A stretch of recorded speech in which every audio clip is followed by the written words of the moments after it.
Let's take that same student who came to you and said, Zach, I want to know how to write a script that's going to sell. How would you talk to them about working the craft of writing? How would you guide them? I would speak to them about the, asking them again, what is it? What's the idea? What's the pitch? How are you going to sell this to me? Because again, screenwriting is selling. You're not only representing the product that you're writing, but you're representing yourself in a lot of ways, especially when you get out there and you start pitching or you go on meetings.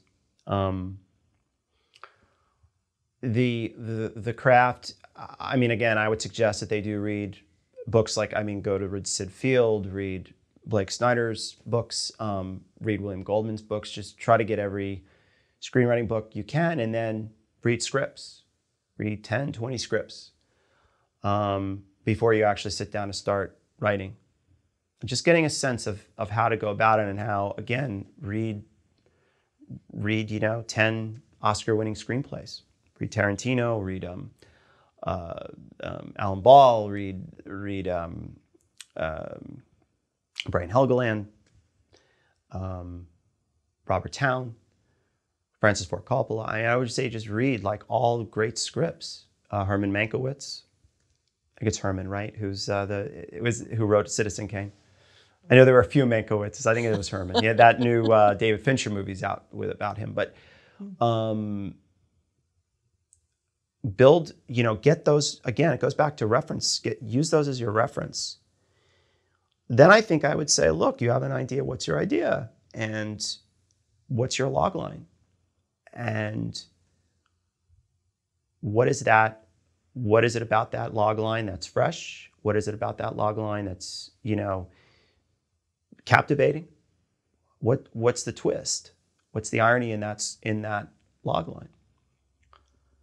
And then from there, just sort of repeating what I said earlier about then taking it the next steps, plotting, exploring your character, wanting to know where they begin and where they end. That's important. What is that? Where does your character start? Is he loathed? Is he loved?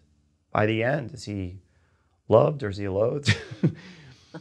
Boiling it down, what's his journey? What is he? Where are you taking us? What do you want to say with it? What's your theme? Most important. That's a huge part. Is what are you trying to say with this? With your writing thematically? Is it about the evils of is it the evils of war? Maybe not the best. There are a lot. Is it about a guy choosing between love and money? How far will you go for a corporation? Absolutely. Absolutely. Where's, or, again, a woman, how far will she go for her children? Just watch The Undoing on HBO with Nicole Kidman. And, not to give anything away, but that definitely touches on that theme. And, not the person that you love not being really who they claim to be or they are, you thought they were, unraveling the mystery behind someone. So I think that is something when you set out to write, it's like, what are you trying to say? I had a friend of a friend boiled it down to this: when you're writing a story, what's the story about? The log line. What's it also about? What's it really about? And those are definitely, I think, when you set out, like, those are questions that if you answer them, and those are the ones that take time, but I think once you answer them and you're truthful about what it is, and this is where you see it going, again, it's like answering these tough questions early on opens up the story for you. And but that's what I'm talking again about, working smarter, not harder. You can answer, again, those 15 beats and these additional questions early on. It's going to make your plotting process and your writing far easier and more enjoyable. And you won't be banging your head against the wall or worse. I like that. So what's it about? What's it also about? What's it really What's about? it really about? Wow. Yeah. And that is, yeah, I remember hearing that probably about 15 years ago. And it definitely helped me as a young writer. It definitely like opened it up like, oh, okay. It's, you know, I think it's what it's basically saying is, you know, once you have the log line, that's great. But what is it you're trying to say? But dude, what are you really trying to do with this? And I think that's something that people should be asked. And sometimes, I think oftentimes people don't know. They can't answer it. And it's like, all right, well, that's okay. But you better well know it before you sit down and you take on the task of writing a 90, 100, 110 page script and devoting your emotion and your time and taking away, time from other things, to really devote to this. Because it is your baby, it is your child. You want to know your child inside out, right? Do the work. Do the smart work. I used to work at a company that had that banner up above accounting. I know. And it said work. And I would sometimes transpose, maybe that was my own work harder, not smarter. Oh, no, wait, no, that's wrong, and I would like switch it. Yeah, yeah, it is. But, it's true. It's, and again, I for me, it's something that came with age and becoming, again, maturity, for sure. And I think initially we're impatient, and look, I'm still impatient, but with certain things I've become much more patient in letting a process play out. It's not always easy, but in the end, it definitely lends itself to more, I think, more success and more productivity. If someone came to you and said, I want to learn how to write a script that will sell, yes, what would you tell them? Well, I would tell them, ask them what their log line is. And then I would really tell them to focus on, where they plan on taking that character. Again, it's tough for me, everyone has their own tastes and everyone, sees things in their own way. It's funny, like I've put, back in the day, I submitted scripts to contests and they do wonderfully in one contest and, make it to the finals or semifinals. And then I'd submit that same script to another contest or to a producer and they'd be like, you'd never hear from them or it wouldn't go anywhere. It is so dependent on the taste of the person you're sending it to. I don't think there's any formula. I would say what does help and is helping nowadays is if writers have source material, IP, intellectual property, they have the rights to a comic book, a newspaper article, as we were talking about, a novella, a podcast. Podcasts are being made. If you own the IP, so many studios now and production companies, et cetera, are basing so much of, as we talked about, basing so much of the material on stuff that, on intellectual property that's already been written or produced or spoken about in the case of audio, in the case of podcasts. So that is one way to go because then I think, if you've got a really compelling story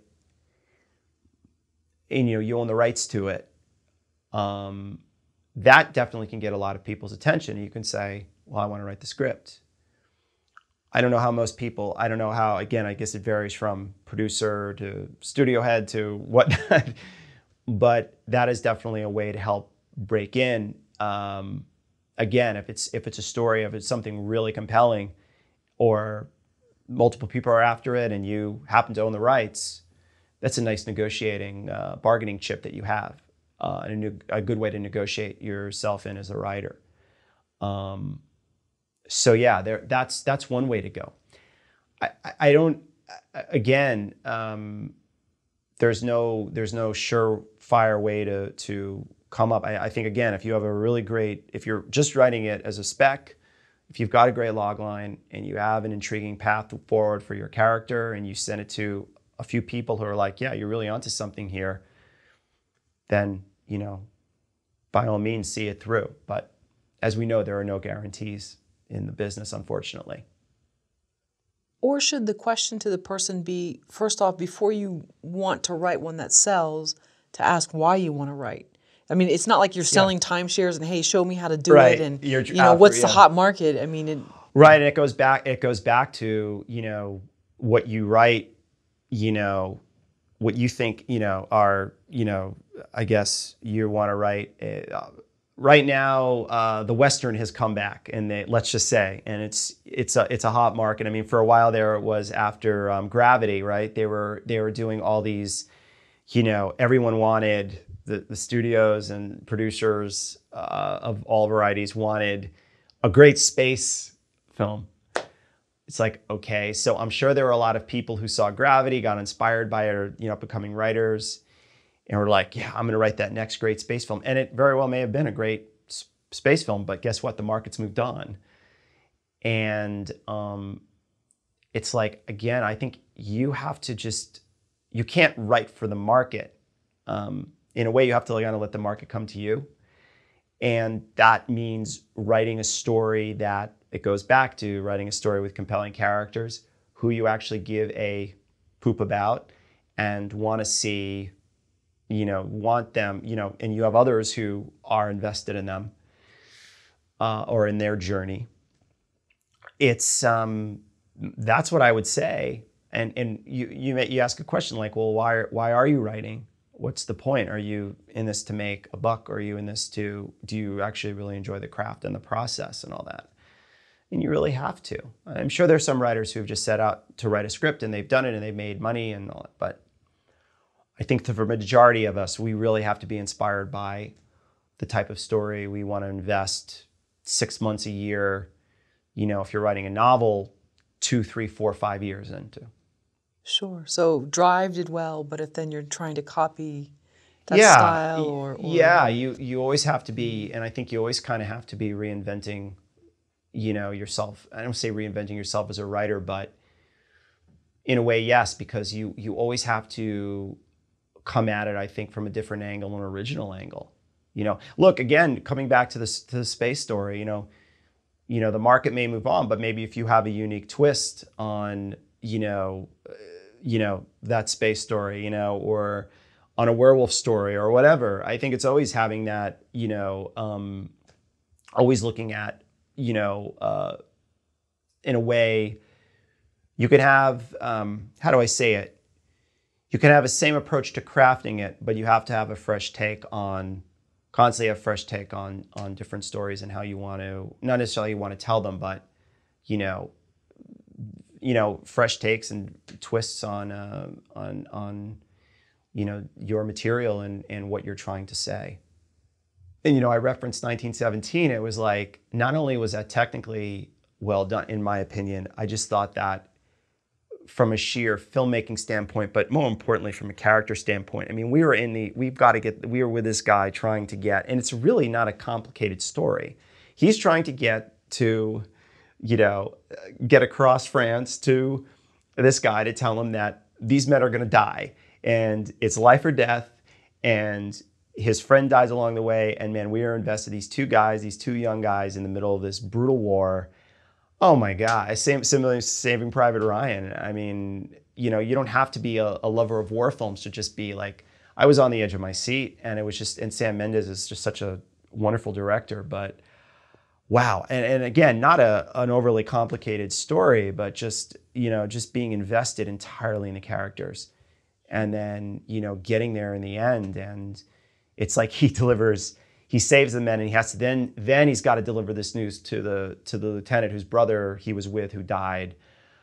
Oh man. I mean, I had tears streaming down my eye, my cheeks. You talk about a film that just worked. That stew just worked brilliantly. I like that. That's good. Oh man, it was wonderful. A stew. Yeah, that's A good. creative stew. Yeah, that's good. But for me personally, I hadn't experienced that in a film in a while, and I guess I used to more, but I think it shows Yeah. where sort of where movie making has gone, studio filmmaking has gone to an extent.